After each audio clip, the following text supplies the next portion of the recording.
What if the worst part of a disaster wasn't the disaster itself? What if the real horror only began after the dust settled, the water receded, and the silence crept in? Today, we're diving into 5 historical catastrophes where the aftermath was so nightmarish, so deeply unsettling, that survivors and rescuers were haunted for the rest of their lives. And the last one on this list, an entire population, tens of thousands of people, simply vanished off the face of the earth. Stick around, because you're about to see a side of history that most people never hear about. Disaster number 1. The Titanic body recovery, 1912. Everyone knows the Titanic, the unsinkable ship that struck an iceberg on April 14, 1912, dragging over 1,500 souls into the freezing North Atlantic. But here's what almost nobody talks about. What happened to all those bodies? 3 days after the sinking, a cable ship called the Mackay Bennett set sail from Halifax, Nova Scotia. Its mission wasn't rescue. There was no one left to save. It was loaded with over 100 coffins, tons of ice, and embalming supplies, essentially a floating morgue heading into the middle of the Atlantic Ocean. The crew were paid double wages for what lay ahead. When they reached the disaster site after 4 days battling fog and rough seas, what they saw was beyond any preparation. Captain Frederick Lander described drifting into a field of the dead. Hundreds of bodies floating bolt upright in the water, kept afloat by their life preservers, arms outstretched like frozen swimmers, all facing the same direction, the way the current carried them, the loose ends of their life vests flapping in the breeze like wings. When they pulled closer, the truth was inescapable. Engineer Frederick Hamilton wrote that the ocean was strewn with wreckage and bodies for miles. Doors, chairs, and splintered wood spread over 30 miles. 51 corpses pulled from the water on the first day alone. 2 children, 3 women, 46 men. The only other living thing in sight was a single bird circling overhead.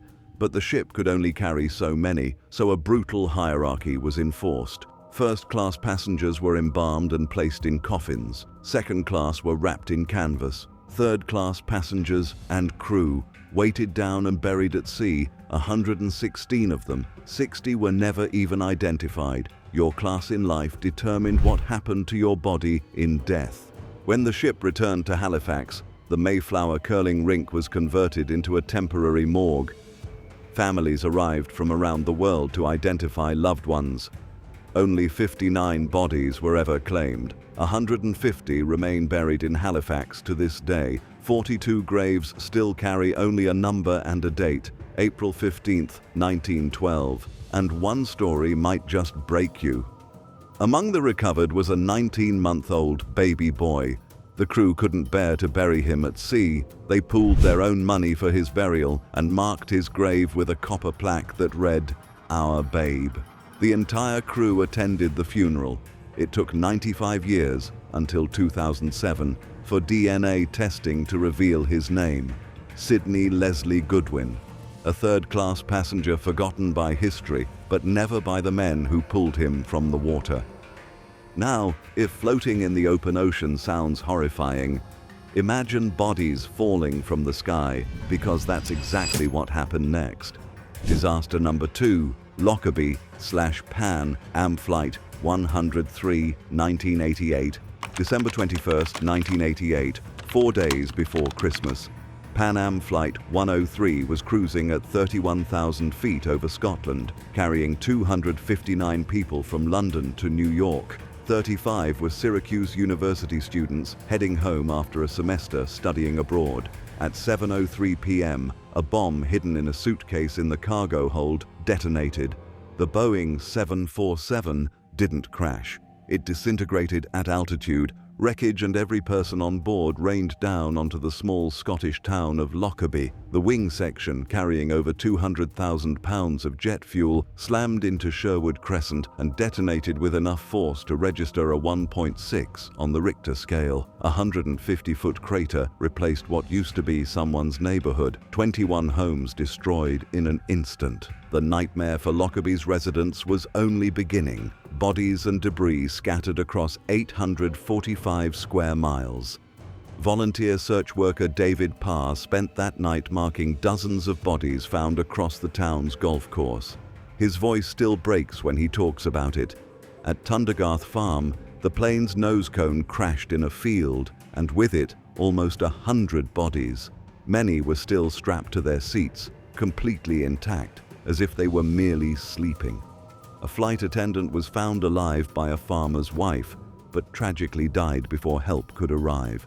Police officer David Nelson, 25 at the time, recalled, "What really brought it home was when you were picking up toys, dolls, kids' rucksacks, Christmas presents meant for children who would never open them."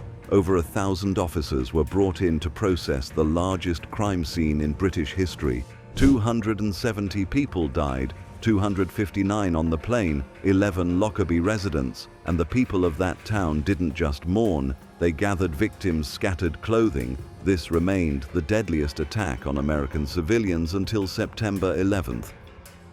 Our next disaster didn't come from above.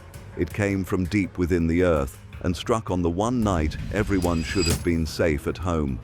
Disaster number 3. The Tangiwai Disaster, New Zealand, 1953, Christmas Eve, 1953, New Zealand. A packed overnight express carrying 285 passengers raced from Wellington to Auckland. Families heading home for the holidays, kids clutching presents. It was supposed to be a joyful night, but on Mount Ruapehu, one of New Zealand's most active volcanoes, the crater lake wall had just collapsed. Thousands of tons of water, mud, boulders, and volcanic debris erupted down the mountainside in a lahar, a volcanic mud flow traveling at terrifying speed. This 20-foot wall of destruction slammed into the Wangehu River and obliterated the railway bridge at Tangiwai. In Maori, Tangiwai means weeping waters. At 10:21 p.m., the express hit the bridge at full speed. The structure gave way instantly. The engine nose-dived off the edge. 5 carriages catapulted into the roaring torrent. 4 were ripped apart on impact. A 6th carriage teetered on the edge before toppling into the river. It wasn't the crash that killed most passengers. It was the lahar. Survivors described being stripped of clothing, choked and suffocated by the toxic sludge of water, volcanic silt, ice, and fuel oil. Darkness made rescue nearly impossible.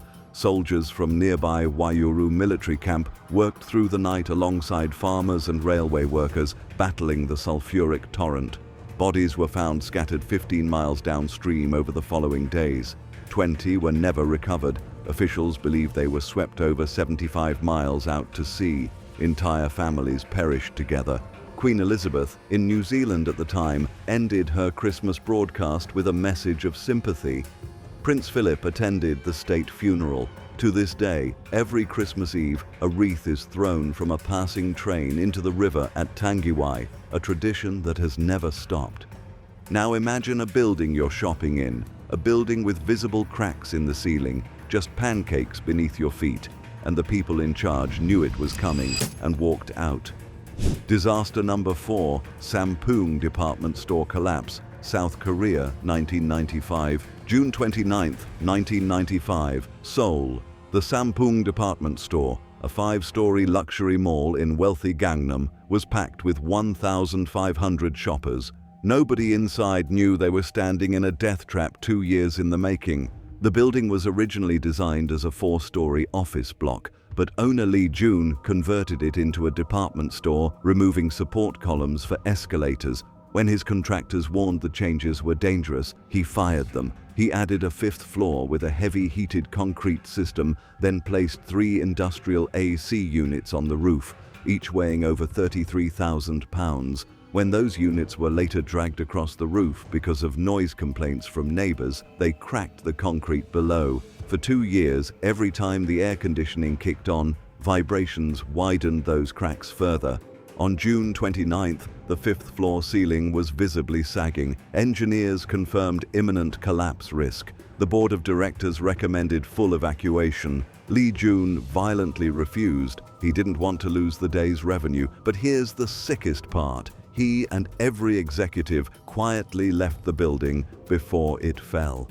At 5:57 p.m., the ceiling buckled. In less than 20 seconds, the entire south wing pancaked into the basement. 502 people killed, 937 injured, over 1,500 trapped in a mountain of concrete and twisted steel. Survivors in air pockets described hearing the moans of the dying, smelling rotting bodies, and surviving on rainwater seeping through rubble.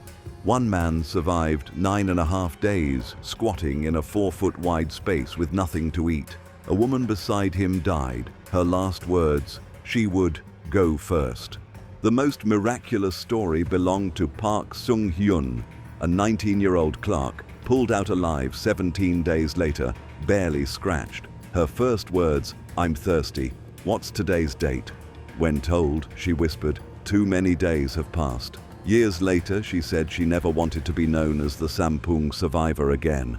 Lee Jun was convicted and sentenced to 10 years. Total compensation reached roughly $300 million.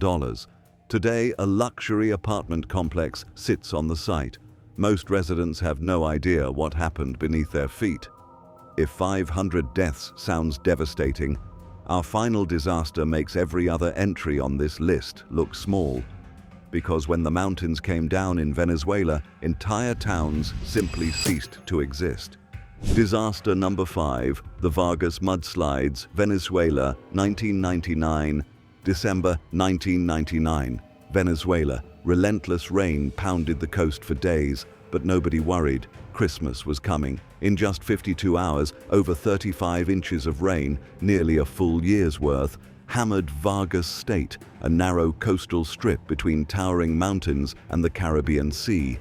Hundreds of thousands lived there, many in shantytowns built directly on ancient mudflow paths. On December 15th, the mountains gave way. Massive walls of mud, boulders, and uprooted trees came roaring down the mountainside at speeds up to 48 feet per second. Neighborhoods were buried under 10 feet of mud. The town of Los Corrales disappeared. Cerro Grande, gone. Carmen de Uria erased from the map entirely. Homes weren't damaged. They were lifted off their foundations, carried on top of the mud wave, and swept into the ocean. Survivor Dania Milano described watching a wall of mud split her house in two. Her family ran as their neighbors' homes surfed the mudslide and vanished into the sea. Relief workers arriving on scene described nothing but wasteland. The land scraped clean, as if civilization had never existed there. The Red Cross president initially estimated over 50,000 dead. The confirmed toll settled between 10,000 and 30,000, but the exact number will never be known. Only about 1,000 bodies were ever recovered. The rest were buried under mountains of debris or swept out to sea. As much as 10% of Vargas State's entire population died in a single event. Over 8,000 homes and 700 apartment buildings destroyed, 75,000 people displaced, no water, electricity, or roads for months. Looting forced the military to impose martial law for over a year. Damages reached up to $3.5 billion. A chaos of bodies, sirens, and cries for help filled the streets. Ordinary citizens and rescue workers seemed to be going in every direction, with nobody aware of what anyone else was doing. Venezuelans spent that Christmas mourning the dead instead of celebrating. And here's what still haunts geologists. Similar mudslides have hit this exact region repeatedly for thousands of years. The flat land people built their homes on was literally created by previous mudflows. The ground itself was a warning written in stone, and nobody listened. According to Guinness World Records, the Vargas tragedy remains the deadliest mudslide event ever recorded. So which of these 5 nightmarish aftermaths disturbed you the most? The floating graveyard of the Titanic, bodies raining over Lockerbie, a Christmas Eve train ride ending in volcanic sludge, a shopping mall that devoured 500 people in 20 seconds, or an entire state buried alive with 30,000 people who were never seen again? Drop your answer in the comments below. If this video gave you chills, Smash that like button, share it with someone who loves history's darkest chapters, and if you haven't already, subscribe and hit that bell so you never miss a video, because we've got more stories like this coming, and trust me, they only get darker from here.